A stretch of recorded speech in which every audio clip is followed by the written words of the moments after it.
এই প্রজন্মের অনেক ক্রিকেট ভক্তকেই টাইম আউটের সঙ্গে পরিচয় করে দিয়েছেন বাংলাদেশের অলরাউন্ডার সাকিব আল হাসান। অ্যাঞ্জেলো ম্যাথিউসের বিপক্ষে সাকিবের সেই টাইম আউটের স্মৃতি আজও কিছুক্ষণের জন্য ফিরে আসলো পাকিস্তানের রাওয়ালপিন্ডিতে। টেস্টের চতুর্থ দিনের লাঞ্চের পরের ঘটনা। লাঞ্চ বিরতিতে ফিরে পরপর 2 বলে মোহাম্মদ রেজওয়ান ও মোহাম্মদ আলীকে ফিরায় হাসান মাহমুদ। স্বাভাবিকভাবেই এটি অপ্রত্যাশিত ছিল পাকিস্তানের জন্য, তাই সেভাবে প্রস্তুত ছিলেন না পরের ব্যাটার আবরার আহমেদ। সঙ্গত কারণেই তার উইকেটে আসতে একটু দেরি হয়েছে।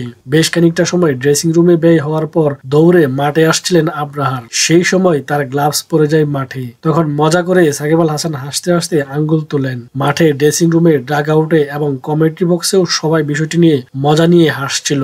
ভিডিওটি বারবার দেখা হচ্ছিল টিভিতে। এই ঘটনাটি সবাইকে নিয়ে যায় 2023 সালে ভারতে হয়ে যাওয়া ওয়ানডে বিশ্বকাপে বাংলাদেশের বিপক্ষে মাঠের ক্রিজে নির্ধারিত সময়ের মধ্যে প্রথম বলের মুখোমুখি হতে ব্যর্থ হয়েছিল অ্যাঞ্জেলো ম্যাথিউস। উইকেটে আসার সময় খেয়াল করেন তার হেলমেটের ফিতা ছেঁড়া। তিনি ড্রেসিং রুম থেকে নতুন হেলমেট চেয়ে পাঠান। সেটি নিয়ে ক্রিজে আসেন। ততক্ষণে ক্রিজে এসে প্রথম বল মুখোমুখি হওয়ার নির্ধারিত টাইম শেষ হয়ে যায়। সেই সময় বাংলাদেশের অধিনায়ক সাকিব আল হাসান আম্পায়ারের কাছে ম্যাথিউসের বিরুদ্ধে টাইম আউটের আবেদন করে।